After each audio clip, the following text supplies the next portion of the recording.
दोस्तों स्वागत है आप सभी का हमारे YouTube चैनल मैक्स स्टडी में। आज के इस वीडियो में हम रेलवे ग्रुप डी का प्रीवियस ईयर क्वेश्चन का मोस्ट इंपॉर्टेंट क्वेश्चन देखने वाले हैं। तो आज के इस वीडियो में शुरू से लेकर अंत तक बने रहिएगा। तो चलिए वीडियो को शुरू करते हैं। आपका पहला प्रश्न है, बड़ी आंत की लंबाई कितनी होती है। दोस्तों बड़ी आंत की लंबाई कितनी होती है? 1.0 मीटर, 2.0 मीटर, 1.5 मीटर या फिर 3.0 मीटर।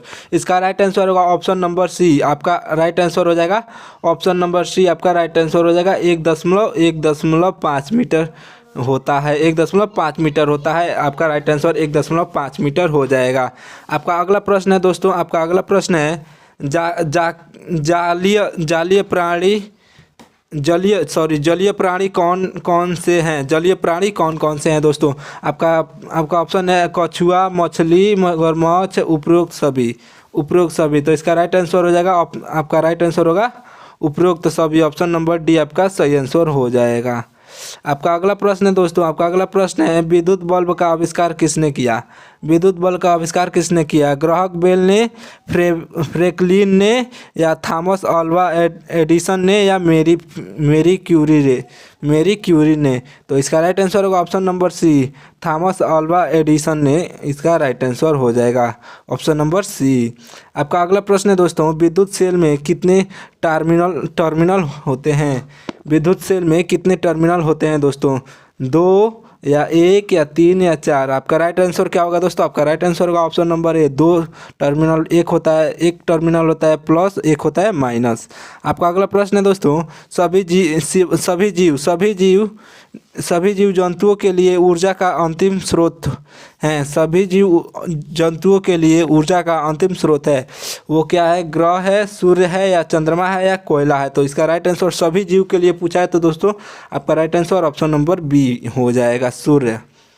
आपका अगला प्रश्न है दोस्तों, शिशु लिंग का पता लगाने में प्रयुक्त की जाती है। शिशु लिंग का पता लगाने में प्रयुक्त की जाती है, क्या की जाती है दोस्तों? आपका राइट आंसर क्या होगा? एक्स किरणें, लेजर, अल्ट्रासोनोग्राफी या इलेक्ट्रोकार्डियोग्राफी। आपका राइट आंसर क्या होगा दोस्तों? इसका राइट आंसर हो जाएगा option number C, ultrasonography. Ultrasonography आपका राइट आंसर हो जाएगा। आपका अगला प्रश्न है दोस्तों, आपका अगला प्रश्न है डीएनए की द्विकुंडलित संरचना की खोज किसने की। डीएनए की द्विकुंडलित संरचना की खोज किसने की? डार्विन ने, रॉबर्ट हुक ने या रॉबर्ट ब्राउन ने या वाटसन एंड क्रिक ने। तो इसका राइट आंसर क्या होगा दोस्तों? इसका राइट आंसर होगा option number D, Watson Crick ने। आपका right answer option number D हो जाएगा।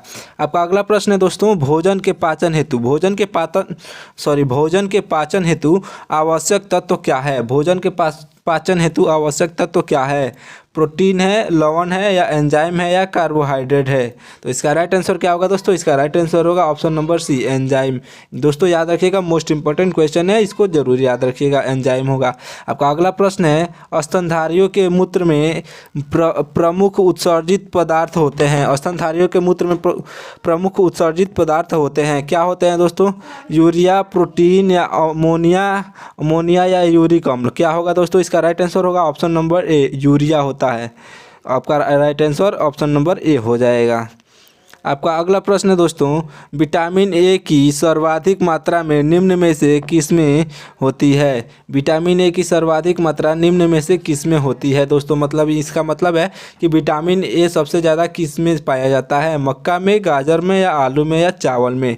इसका राइट आंसर क्या होगा दोस्तों? इसका राइट आंसर होगा option number B. Option number B आपका राइट आंसर हो जाएगा, गाजर में। आपका अगला प्रश्न है दोस्तों, आपका अगला प्रश्न है, कौन सा रोग पानी के माध्यम से होता है। दोस्तों कौन सा रोग पानी के माध्यम से होता है? आपका पहला प्रश्न मतलब आपका पहला ऑप्शन है हैजा या फिर प्लेग या टाइफाइड या मलेरिया। दोस्तों क्या होगा इसका आंसर? आपका आंसर हो जाएगा हैजा।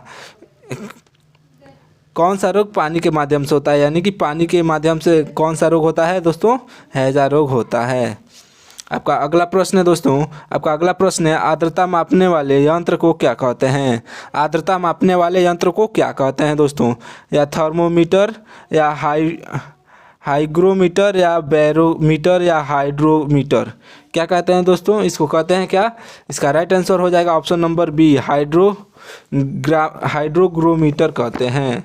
आपका अगला प्रश्न है दोस्तों, आपका अगला प्रश्न है मानव में प्लाज्मोडियम का संक्रमण उत्पन्न करता है? टिटनस या फिर इन्फ्लुएंजा या मलेरिया या टाइफाइड? क्या होगा दोस्तों इसका राइट आंसर? इसका राइट आंसर हो जाएगा option number C. Option number C malaria करता है। प्रश्न है दोस्तों, कौन सा विटामिन पानी में घुलनशील होता है?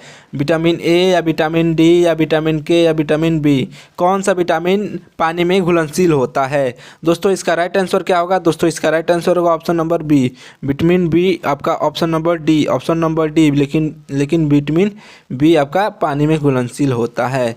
दोस्तों आपका अगला प्रश्न है, निम्नलिखित में से किसका वेधन क्षमता अधिक है? निम्नलिखित में से किसका वेधन क्षमता अधिक है? न्यूट्रॉन का या फिर अल्फा किरणें का या गामा किरणें का या बीटा किरणों का? किस किरणें का मतलब किस किरणों में इनमें से किसका वेधन क्षमता अधिक है? दोस्तों इसका राइट आंसर क्या होगा? इसका राइट आंसर होगा option number C, option number C gamma किरणों का। आपका अगला प्रश्न है दोस्तों, और इसको छोटा कर लेते हैं। आपका अगला प्रश्न है, सूर्य में ऊर्जा किस प्रक्रिया से पैदा होती है? सूर्य में ऊर्जा किस प्रक्रिया से पैदा होती है? ऑप्शन ए हीलियम का संलयन या यूरेनियम का विखंडन या हाइड्रोजन का संलयन या उपयुक्त सभी? इसका राइट आंसर क्या होगा? इसका राइट आंसर होगा ऑप्शन नंबर सी, हाइड्रोजन का संलयन से।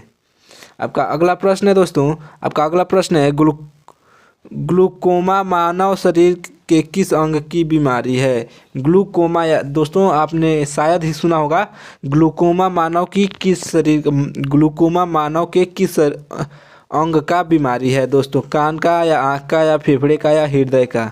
किसका? तो इसका राइट आंसर क्या होगा दोस्तों? इसका राइट आंसर होगा ऑप्शन नंबर बी, आँख का बीमारी है। ऑप्शन नंबर बी आपका राइट आंसर हो जाएगा। आपका अगला प्रश्न है दोस्तों, मानव शरीर में विटामिन ए संचित रहता है? मानव शरीर में विटामिन ए संचित रहता है उदर में या तिल्ली में या यकृत में या आमाशय में? इसका राइट आंसर क्या होगा दोस्तों? इसका राइट आंसर होगा ऑप्शन नंबर सी आपका राइट आंसर हो जाएगा, यकृत में। आपका अगला प्रश्न है दोस्तों, आपका अगला प्रश्न है, शरीर के किस अंग में समस्या होने पर डायलिसिस से दी जाती हैं? तो इसका राइट आंसर क्या होगा? या फिर हृदय या यकृत या फेफड़े या वृक्क यानी कि किडनी? क्या होगा दोस्तों इसका राइट आंसर? इसका राइट आंसर हो जाएगा दोस्तों ऑप्शन नंबर डी, वृक्क में। किडनी के अंग मतलब किडनी में समस्या होने पर डायलिसिस दी जाती है।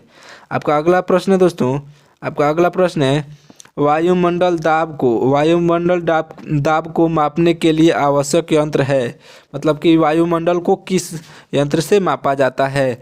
या मतलब आपका ऑप्शन है बैरोमीटर से या ऊंचाई मापी से या द्रव्य घनत्व मापी से या इनमें से कोई नहीं? दोस्तों क्या होगा इसका आंसर? दोस्तों इसका आंसर होगा ऑप्शन नंबर ए, बैरोमीटर से। आपका अगला प्रश्न है दोस्तों, आपका अगला प्रश्न है, समुद्र में डूबी वस्तुओं का पता लगाने हेतु प्रयुक्त उपकरण मतलब कौन सा उपकरण का उपयोग किया जाता है?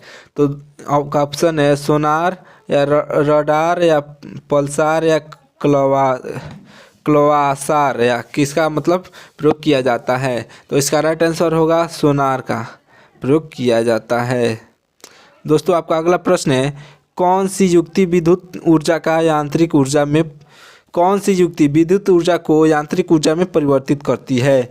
कौन सी युक्ति है जो विद्युत ऊर्जा को यांत्रिक ऊर्जा में परिवर्तित करती है दोस्तों? इसका ऑप्शन है डायनेमो या विद्युत मोटर या प्रेरक या ट्रांसफार्मर? क्या होगा दोस्तों इसका राइट आंसर? आप बताएंगे क्या होगा इसका राइट आंसर? दोस्तों इसका राइट आंसर हो जाएगा ऑप्शन नंबर बी, विद्युत मोटर। अगला प्रश्न है दोस्तों, अगला प्रश्न है, किस ग्रह को लाल ग्रह कहते हैं? मतलब कि किस ग्रह को लाल ग्रह कहते हैं? मंगल को, शुक्र को या प्लूटो को या बृहस्पति को? किसको कहते हैं दोस्तों? इसको मतलब कहते हैं मंगल ग्रह को लाल ग्रह कहते हैं। दोस्तों याद रखिएगा ये क्वेश्चन बार बार पूछता है पेपर में। आपका अगला प्रश्न है दोस्तों, उस ग्रह का नाम जिसमें सूर्य पश्चिम में उदय होता है? उस ग्रह का नाम जिसमें सूर्य पश्चिम से उदय होता है? प्लूटो, शनि या यूरेनस या नेपच्यून? दोस्तों इसका राइट आंसर क्या होगा? इसका राइट आंसर हो जाएगा ऑप्शन नंबर सी, यूरेनस, जो है कि सूर्य पश्चिम में उदय होता है। उस ग्रह का नाम जिसमें सूर्य पश्चिम में उदय होता है। इस ग्रह मतलब यूरेनस में सूर्य पश्चिम से उदय होता है। दोस्तों आपका अगला प्रश्न है दोस्तों, कृत्रिम उपग्रह में विद्युत ऊर्जा का साधन क्या है? डायनेमो, सौर सेल, छोटा नाभिकीय रिएक्टर या ताप विद्युत पुंज थर्मोपाइल? क्या होगा दोस्तों इसका राइट आंसर? आप कमेंट में बताएंगे ज़रूर। ये क्वेश्चन बहुत ही इंपॉर्टेंट है, तो दोस्तों आप कमेंट में ज़रूर बताइएगा। आपका इसका राइट आंसर हो जाएगा option number B, option number 20, सौर सेल इसका राइट आंसर हो जाएगा। दोस्तों मिलते हैं अगले वीडियो में, तब तक के लिए धन्यवाद। ऐसे ही और जीके जीएस का क्वेश्चन देखने के लिए या रेलवे ग्रुप डी का तैयारी करने के लिए आप हमारे चैनल को सब्सक्राइब कर सकते हैं और वीडियो को लाइक कर सकते हैं। चलिए मिलते हैं अगले वीडियो में, धन्यवाद।